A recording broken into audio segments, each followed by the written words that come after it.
लाडकी बहीण योजनेनं सरकारच्या तिजोरीवर भार वाढलाय। आता हा भार कमी करण्यासाठी सरकार दारू विक्रीच्या धोरणात बदल करण्याच्या तयारीत आहे। त्यामुळे नवीन परवान्यांसोबत बियर शॉपीतही वाईन विक्री केली जाऊ शकते। मात्र यावरूनच विरोधकांनी सरकारला चांगलंच धारेवर धरलंय। नेमका काय बदल होणार आहेत पाहूया। लाडक्या बहिणीचा भाऊ दारुडा,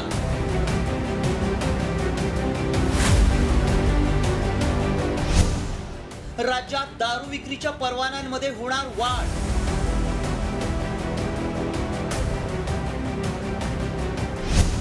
बियर शॉपिंगमध्येही वाईन विक्रीला परवानगी मिळणार। राज्यातील दारू विक्रीच्या धोरणांमध्ये मोठे बदल होण्याची शक्यता आहे। लवकरच दारू विक्रीच्या परवान्यांमध्ये वाढ करण्यासोबत बियर शॉपिंगमध्ये वाईन विक्रीची परवानगी मिळू शकते। तसा प्रस्ताव उत्पादन शुल्क मंत्री अजित पवारांकडे ठेवण्यात आलाय। विशेष म्हणजे अजित पवारांनी याबाबत सकारात्मक दृष्टिकोन दाखवला असून लवकरच मंत्रिमंडळ बैठकीत यावर चर्चा होण्याची शक्यता आहे।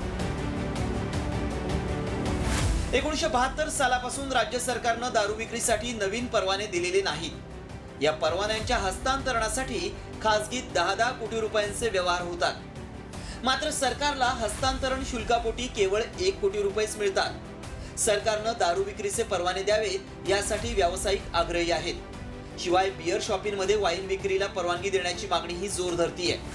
या निर्णयामुळे वाईन उद्योगाला चालना मिळेल, तसंच राज्याच्या महसुलात लक्षणीय वाढ होईल असा प्रस्ताव सरकारी अधिकाऱ्यांनी अजित पवार यांना दिलाय।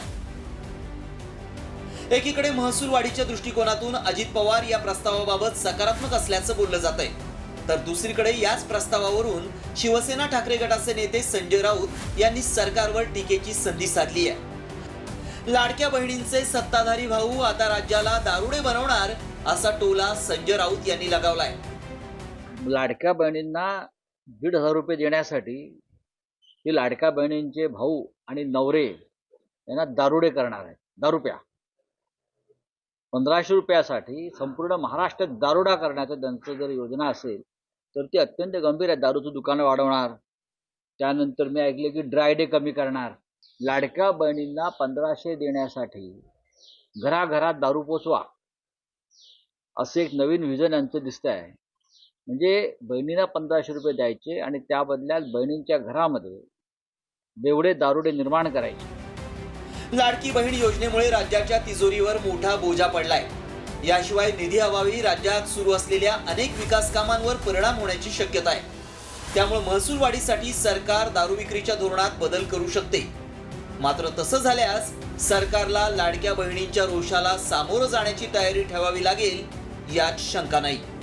ब्युरो रिपोर्ट, साम टीव्ही न्यूज।